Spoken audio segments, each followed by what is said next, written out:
નમસ્કાર, હું ડૉક્ટર જય ઉમેશભાઈ ઓઝા, સંસ્કૃત વિભાગ ચિલ્ડ્રન્સ યુનિવર્સિટીમાં કાર્યરત છું. આજે આપની સમક્ષ 16 સંસ્કારોનું મહત્ત્વ માનવ જીવનમાં શું છે તે વિશે ચર્ચા કરવા આવ્યો છું. દર્શક મિત્રો, 16 સંસ્કારો દ્વારા વ્યક્તિ નિર્માણ આવી સમજ આપણા ઋષિમુનિઓ આપણા શાસ્ત્રોમાં ધર્મશાસ્ત્રોમાં આપી છે એમણે. પરંતુ આજે આપણે ક્યાંક ને ક્યાંક આ સંસ્કારોને વાતને વિસ્મરી ચૂક્યા છીએ. તો ચિલ્ડ્રન્સ યુનિવર્સિટીના માધ્યમથી અમે આપ સમક્ષ આ 16 સંસ્કારોનું તાત્વિક રીતે અને વ્યવહારિક જગતમાં કેવું મહત્ત્વ છે તે સમજાવવાનો પ્રયત્ન કરીશું. ચિલ્ડ્રન્સ યુનિવર્સિટીના સંસ્કૃત વિભાગમાં 16 સંસ્કારનો એક સુંદર મજાનો કોર્સ ચાલે છે. પરંતુ અત્યારે આપણે સંસ્કાર વિશે સૌથી પ્રથમ સમજવું પડશે. સંસ્કારની વ્યાખ્યા શબર સ્વામીએ આ પ્રમાણે આપી છે: સંસ્કારો નામ સ ભવતિ યસ્મિન જાતે પદાર્થો ભવતિ યોગ્ય કશ્ચિદર્થસ્ય.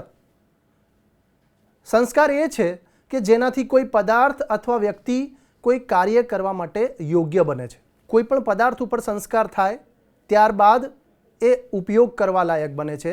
તેવી જ રીતે સમાજ માટે એ અત્યંત જરૂરી છે, આવશ્યક છે કે વ્યક્તિ ઉપર સંસ્કાર આરોપિત કરવામાં આવે. એનું સીધું ઉદાહરણ આપણે જોઈ શકીએ કે પાક ખેતરમાં લહેરાયો હોય, એ પાકને કોઈ પણ પશુ તમે જોઈ શકશો કે એ સીધો ખાશે.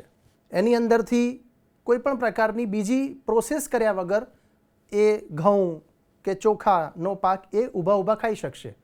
પણ મનુષ્ય, આપણે એની અંદરથી એ પાકની અંદરથી સૌપ્રથમ આપણે ઘઉંને અલગ કરીએ, ત્યારબાદ એની ઉપર એને ઘંટીમાં દળીએ, એના લોટની અંદર એના એટલે કે જે બને છે એનું એક પ્રકારનો ભૂકો, એની અંદર આપણે પાણી નાખીને એક લોટનો પિંડ બાંધીએ ને ત્યારબાદ આપણે રોટલી આરોગીએ છીએ. આ ઘઉં ઉપર થયેલા સંસ્કાર છે. તો આ સંસ્કારો જે પ્રમાણે પડી રહ્યા છે અને ત્યારબાદ આપણે એને આરોગી રહીએ છીએ, એ જ પ્રમાણે મનુષ્ય માટે પણ એ ખૂબ જરૂરી છે કે મનુષ્ય જ્યારે જન્મ લે ત્યારે તો એ એક પિંડ સમાન હોય છે એમને. ત્યારબાદ એની ઉપર અલગ અલગ પ્રકારના સંસ્કારો કરવામાં આવે અને એને સુસંસ્કૃત બનાવીને સમાજને સોંપવામાં આવે. તો 16 સંસ્કારો એ આ સંસ્કારમાં એક પ્રકારનું જે આપણા ઋષિમુનિઓ કહી ચૂક્યા છે એ પ્રમાણે જન્મના જાયતે શુદ્રઃ સંસ્કારાત દ્વિજમુચ્યતે. જન્મના જાયતે શુદ્રઃ સંસ્કારાત દ્વિજમુચ્યતે. જન્મથી તો આપણે દરેક એક સામાન્ય મનુષ્ય હોઈએ છીએ, પણ સંસ્કારના આરોપણ દ્વારા જ આપણે ઉચ્ચ કોટીને પ્રાપ્ત કરીએ છીએ. એ માનવ નિર્માણની એક અદ્વિતીય યોજના છે જેને આપણા ઋષિમુનિઓએ ખૂબ સુંદર રીતે ગ્રથિત કરી છે. સંસ્કારમાં માનવ નિર્માણના આ કાર્યમાં ભૌતિક વિકાસની આપણે આજકાલ ખૂબ યોજનાઓનું આયોજન કરીએ છીએ. એની ચીવટપૂર્વક આપણે આયોજન કરીએ છીએ. આપણે આપણા શરીર, આપણા દેહની આવશ્યકતાઓ પર પણ પૂરતું ધ્યાન આપ્યું છે, પરંતુ આપણા આંતરિક નિર્માણ માટે આપણી પાસે કોઈ યોજના નથી. સંસ્કૃતિ અને સંસ્કાર દ્વારા માનવનું સાચું નિર્માણ થતું હોય છે. સંસ્કારોનો સીધો સંબંધ કર્મ સાથે જોડાયેલો છે અને સંસારનું શાસન પણ કાર્યકારણના સંબંધ, એના નિયમ સાથે જોડાયેલું છે. વ્યક્તિના પોતાના સંસ્કારોની સાથે સાથે એના માતાના સંસ્કાર, માતા પિતાના સંસ્કાર પણ એનામાં ભળે અને એક પિંડ બને છે. આપણે માનીએ છીએ કર્મજન્ય સંસ્કાર જે છે એના દ્વારા આપણે કહેતા હોઈએ છીએ કે ચિત્રગુપ્તના ખાતામાં નોંધણી થાય. ચિત્રગુપ્તનું ખાતું એટલે આપણે કરેલા કર્મ એક પ્રકારની નિશાની છોડી જાય છે.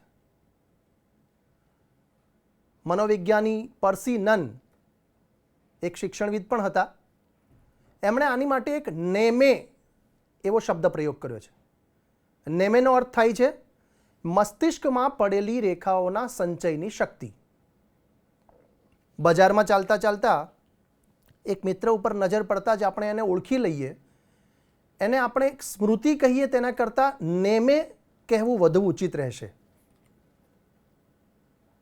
આપણને જે અનુભવ થાય છે એ મસ્તિષ્કમાં એક સંસ્કાર છોડી જાય છે અને આ સંસ્કાર આપણા આગળ પરના અનુભવને બદલતું રહે છે. આ મસ્તિષ્કમાં પડેલા સંસ્કારો માટે પર્સીનને એનગ્રામ શબ્દ પ્રયોગ કર્યો છે. તો નેમે અને એનગ્રામ આ શબ્દ પ્રયોગ ખૂબ સમજવા લાયક છે. યન્નવે ભાજને લગ્ન સંસ્કારો નાન્યથા ભવેત. જેમ આપણે કહીએ છીએ કે પાકા ઘડે કાંઠા ન ચડે, તે પ્રકારે નવા પાત્રમાં કરવામાં આવેલ સંસ્કાર ત્યાર પછી બદલાતા નથી. યોગ્ય પ્રકારની ઉંમર અને શરીરની રચના સમયે કરવામાં આવેલા સંસ્કાર કાયમી રહે છે. અંગ્રેજીમાં સંસ્કાર શબ્દ માટે સેરેમની શબ્દ છે. આપણે એને ધર્માનુષ્ઠાન એવું કહી શકીએ. સેક્રેમેન્ટ્સ પણ કહે છે, ધર્મવિધિ. પણ આ બંને શબ્દો પણ આપણી ખરેખર ભારતીય સંસ્કૃતિની વ્યાપકતાને પ્રગટ કરી નથી શકતા અને એટલા માટે જ આપણા સંસ્કારને એ લોકોએ યોગ્ય માન્યો છે. જેમ આત્મા નવા શરીર સાથે જન્મ લે ત્યારે એ કેટલાક જૂના સંસ્કારને લઈને આવે છે. માતા પિતાના જેવા વિચાર હશે, તેમના રજ અને વીર્ય જેવા હશે તેવા જ વિચાર અને સ્વભાવવાળા સૂક્ષ્મ શરીરને તે પોતાની તરફ ખેંચે છે. આપણા વૈદિક સંસ્કૃતિના વિચારકોનું તો માનવું હતું કે માતા પિતાના વિચારો અને સંસ્કારોની સાથે સાથે આવનારા જીવને ચોક્કસ સંસ્કારોથી સજ્જ કરવામાં આવે તો ચોક્કસપણે તેનામાં પરિવર્તન આવે જ છે. બીજની અંદર તેની રચનામાં એવું પરિવર્તન કરવામાં આવે કે જે છોડ છે એ ખૂબ સુંદર રીતે ઉછરે. દર્શક મિત્રો, સંસ્કારોની સંખ્યા વિશે આપણા શાસ્ત્રોમાં અલગ અલગ પ્રકારની માન્યતા છે. ગૃહ્ય સૂત્રો જે છે એમાંના ઘણા ગૃહ્ય સૂત્રોમાં સંસ્કારોની સંખ્યા અલગ અલગ દર્શાવવામાં આવી છે. આશ્વાલાયન ગૃહ્ય સૂત્રમાં 10 સંસ્કારોની વાત કરી છે, તો બૌદ્ધાયન ગૃહ્ય સૂત્રમાં 13 સંસ્કારોની વાત કરી છે. પારસ્કર ગૃહ્ય સૂત્ર અને વારાહ ગૃહ્ય સૂત્રમાં પણ 13 સંસ્કારોની વાત છે અને વૈખાનસ ગૃહ્ય સૂત્રમાં 18 સંસ્કારની વાત છે. આ દરેક ગૃહ્ય સૂત્રના અભ્યાસ પછી 16 સંસ્કારો જે દરેકમાં સ્વીકૃત છે અને સમાવિષ્ટ છે એને માન્યતા આપવામાં આવી. વ્યાસ સ્મૃતિમાં એક શ્લોક દ્વારા આપણને ખબર પડે છે. ગર્ભાદાનમ પુંસવનમ સીમંતો જાતે કર્મ ચ નામ ક્રિયા નિષ્ક્રમણે અન્નાશનમ વપન ક્રિયા કર્ણવેદો વ્રતાદેશો વેદારંભશ ક્રિયા વિધિ કેશાંત સ્નાનમ ઉદ્વાહો વિવાહ અગ્નિ પરિગ્રહ ત્રેતાગ્નિ સંગ્રહશ્ચેતિ સંસ્કારાઃ ષોડશ સ્મૃતાઃ. તો સંસ્કારોની આ પ્રકારની જે વ્યાખ્યા કરી છે એના દ્વારા આપણે એમ સમજી શકીએ કે વ્યાસ સ્મૃતિના આધારે અને ત્યારબાદ આપણે આ 16 સંસ્કારોને એક સર્વ સ્વીકૃતિથી માન્ય રાખ્યા છે. તો આ 16 સંસ્કારો કયા છે? તો સૌ પ્રથમ આવે છે ગર્ભાધાન સંસ્કાર. ગર્ભાધાન સંસ્કાર પછી આવે છે પુંસવન સંસ્કાર, ત્યારબાદ સીમંતોનયન સંસ્કાર, ત્યારબાદ જાતકર્મ સંસ્કાર, ત્યારબાદ નામકરણ સંસ્કાર, નિષ્ક્રમણ સંસ્કાર, અન્નપ્રાશન સંસ્કાર, ચૂડાકર્મ સંસ્કાર, કર્ણભેદ સંસ્કાર, વિદ્યારંભ સંસ્કાર, યજ્ઞોપવિત સંસ્કાર, વેદારંભ સંસ્કાર, કેશાંત સંસ્કાર, સમાવર્તન, વિવાહ અને અંતમાં અંત્યેષ્ટિ સંસ્કાર. દર્શક મિત્રો, આજના સમયમાં આપ જોઈ શકશો કે આ 16 સંસ્કારમાંથી આપણે વાસ્તવમાં કેટલા સંસ્કારોને આપણા જીવનમાં અનુસરીએ છીએ? ખૂબ ઓછા. ગર્ભાધાન સંસ્કાર એ 16 સંસ્કારમાંનો સૌથી પહેલો અને સૌથી અગત્યનો સંસ્કાર છે. ત્યારબાદ પુંસવન અને એમ કરીને જે 16 સંસ્કાર જે છે એની આખી જે આ આવલી આપ જોઈ રહ્યા છો તેનું મનુષ્ય જીવનમાં ખૂબ મહત્ત્વ છે. સંસ્કારોને જો આપણે અલગ અલગ પ્રકારે, અત્યારે મેં તમને એની વ્યાખ્યા સંસ્કૃતના અલગ અલગ ગ્રંથોમાં શું આપી છે એ તો જોઈ, પણ એને ખૂબ સરળ રીતે સમજવા હોય તો એમ કહી શકાય કે એક હીરો જે છે એ હીરાની ખાણમાંથી મળી આવે, એનું કિંમત ત્યારે આવે છે જ્યારે એ હીરાની ઉપર અલગ અલગ પ્રકારના ઓજાર વડે અલગ અલગ રીતે એની ઉપર સંસ્કારિત થાય, એને ઘડાય અને ત્યારબાદ એનું બજારમાં મૂલ્ય મળે. નહીંતર એ પથ્થર જ છે. આપણે ખેતરમાં જે પાક થાય છે, અન્ન ઉગે છે, ઘઉં છે, ચોખા છે, જુવાર, બાજરી, કોઈ પશુ હશે તો એ પાકને ઊભો ઊભો ખાઈ લેશે, પણ આપણે મનુષ્યો તેની અંદરથી તેના ધાન્યને અલગ કરીએ છીએ. એ અલગ કર્યા પછી આપણે એની ઉપર અલગ અલગ પ્રકારના સંસ્કાર કરીએ છીએ અને અંતમાં તેને એક આટા મેકરમાં નાખીને એનો લોટ બનાવીને એની અંદર પાણી નાખીને એક સરસ મજાનું પિંડ બને અને આપણે એની સુંદર મજાની ગોળ આકારની રોટલી આપણી માતા દ્વારા આપણને પીરસવામાં આવે. એ ઘઉં જે છે એ ખેતરમાંના ડુંડામાં રહેલા ઘઉંનો દાણો કયા સ્વરૂપે આપણે પાસે આવે ત્યારે એ ખાદ્ય બને છે. એ જ પ્રકારે આપણે મનુષ્ય, આપણું પણ જ્યારે જન્મ થાય ત્યારે એક પિંડ સ્વરૂપે હોઈએ છીએ. એના ઉપર અલગ અલગ પ્રકારના આ જે સંસ્કારો જે છે એની એક છાપ ઊભી થાય. આ સંસ્કારિત થઈએ આપણે તો આપણે સમાજો ઉપયોગી અને સમાજ માટે કંઈક એક પ્રદાન કર્યું છે એવું કહી શકાય. તો જે આપણે 16 સંસ્કારોની વાત જોઈ જ ગયા છીએ, તેમાંનો સૌ પ્રથમ અને મહત્વપૂર્ણ સંસ્કાર એટલે ગર્ભાધાન સંસ્કાર. આપણે ગર્ભાધાન સંસ્કારને ખૂબ જ આપણા ચિંતકોએ મહત્ત્વ આપ્યું છે. આપણે આ 16 સંસ્કાર વિશે જોઈ ચૂક્યા છીએ. તેની અંદરથી સૌથી મહત્વપૂર્ણ સંસ્કાર જે છે એ છે ગર્ભાધાન સંસ્કાર. દર્શક મિત્રો, આપ જોઈ શકો છો કે વાસ્તવિક રીતે મનુષ્યનો આ પૃથ્વી પર અવતરણ થાય એ પહેલાં જ માતાની કુક્ષીમાં જ, ગર્ભમાં જ 3 સંસ્કારોનો એની ઉપર સંસ્કારિત થઈ જાય છે. ગર્ભાધાન સંસ્કાર, પુંસવન સંસ્કાર અને સીમંતોનયન સંસ્કાર. અને જાતકર્મ સંસ્કાર જન્મતા વેંત થાય છે. તો આ પ્રકારે જોવા જઈએ તો બાળકના જન્મ સુધીમાં સૌથી મહત્વપૂર્ણ 4 સંસ્કારો તેને તેના ઉપર આરોપિત કરવામાં આવે છે. અને એની અંદરથી સૌથી મહત્વપૂર્ણ હોય તો છે ગર્ભાધાન સંસ્કાર. ગર્ભસ્યાધનમ વીર્યસ્થાપનમ સ્થિરીકરણમ યસ્મિન્યેનવા કર્મણા તદ ગર્ભાધાનમ. ગર્ભ સંસ્કાર ખૂબ મહત્વપૂર્ણ સંસ્કાર છે. આપણા શાસ્ત્રોમાં 16 સંસ્કારમાં સૌ પ્રથમ એવા આ સંસ્કારને ગૃહસ્થ જીવનમાં વિવાહ થયા પછીનો સૌથી પહેલા ક્રમમાં માન્યતા મળી છે. ગ્રાહસ્થ જીવનનો મુખ્ય ઉદ્દેશ સંતાન ઉત્પત્તિ છે. ઉત્તમ સંતતિની ઈચ્છા રાખવાવાળા માતા પિતાએ ગર્ભાધાનથી પૂર્વ પોતાના મનની પવિત્રતા માટે આ સંસ્કાર કરવો ખૂબ જરૂરી છે. વૈદિક કાળથી આ સંસ્કારને ખૂબ મહત્વપૂર્ણ રીતે દર્શાવવામાં આવ્યો છે. દર્શક મિત્રો, આપણે સારી નોકરી મેળવવા માટે 20 કે 25 વર્ષ સુધી કેટલું ભણીએ છીએ, પરિશ્રમ કરીએ છીએ, પરંતુ ઈચ્છિત સંતાન પ્રાપ્ત કરવા માતા પિતા ગર્ભ સંસ્કાર કે બાળ ઉછેરનું પ્રશિક્ષણ લે છે? આપણે આપણી જાતને આ પ્રશ્ન પૂછવા જેવો છે. કેટલાક ઉદાહરણો આપણને આપણા ભવ્ય ભૂતકાળમાં મળી રહે છે. મા મદાલસાએ ગર્ભમાં જ જે શિક્ષા આપી હતી પોતાના સંતાનોને, એનો પ્રસંગ આપણાથી અજાણ્યો તો ન જ હોય. કાશીરાજ ઋતુધ્વજના પત્ની મદાલસા, તેઓ આધ્યાત્મિક વૃત્તિના હતા. બાળકના જન્મ પહેલાં જ આવનારા સંતાનના ગુણ, સ્વભાવ અને પ્રકૃતિ વિશે જણાવી દેતા હતા.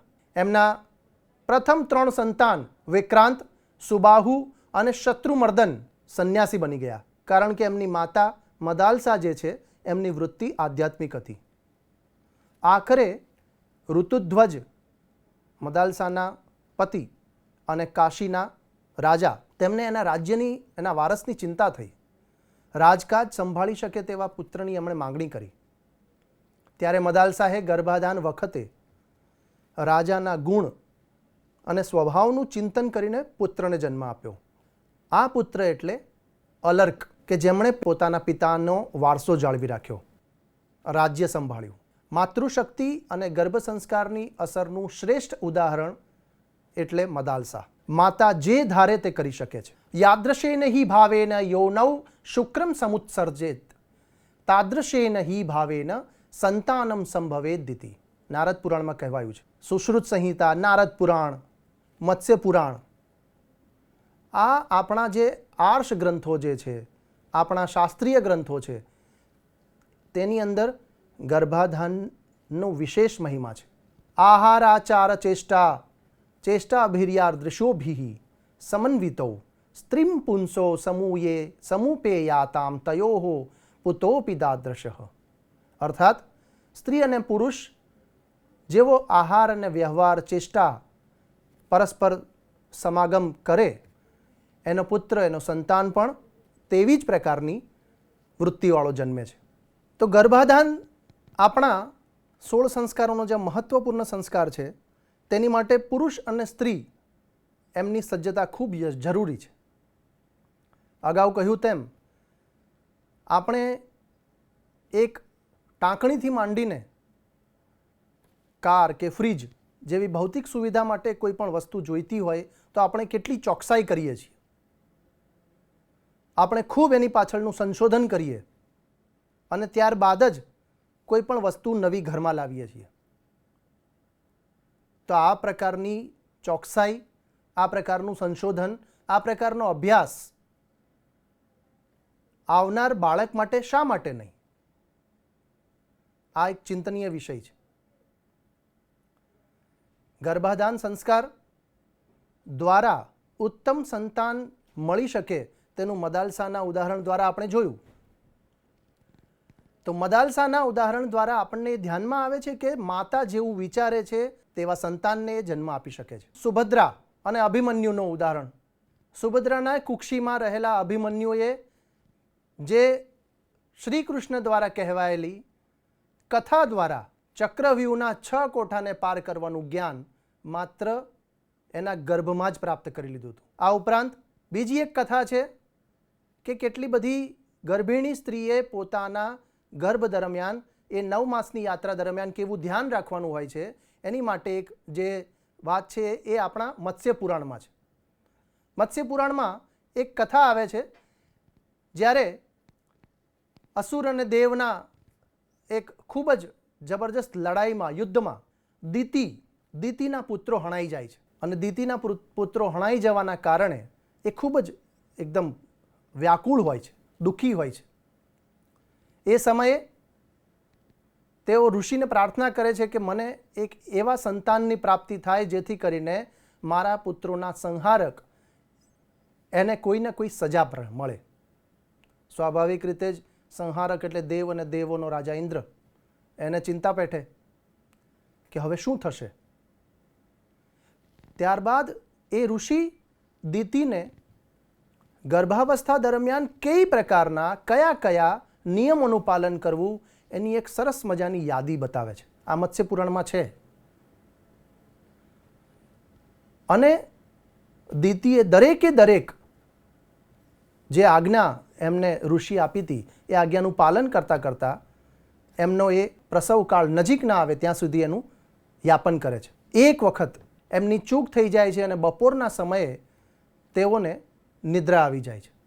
આ સમય જોઈને ઇન્દ્ર તેમની કુક્ષીમાં પ્રવેશી જાય છે અને એમના ગર્ભના 9 ટુકડા કરી નાખે છે, જેને 9 મરુત કહેવામાં આવે છે.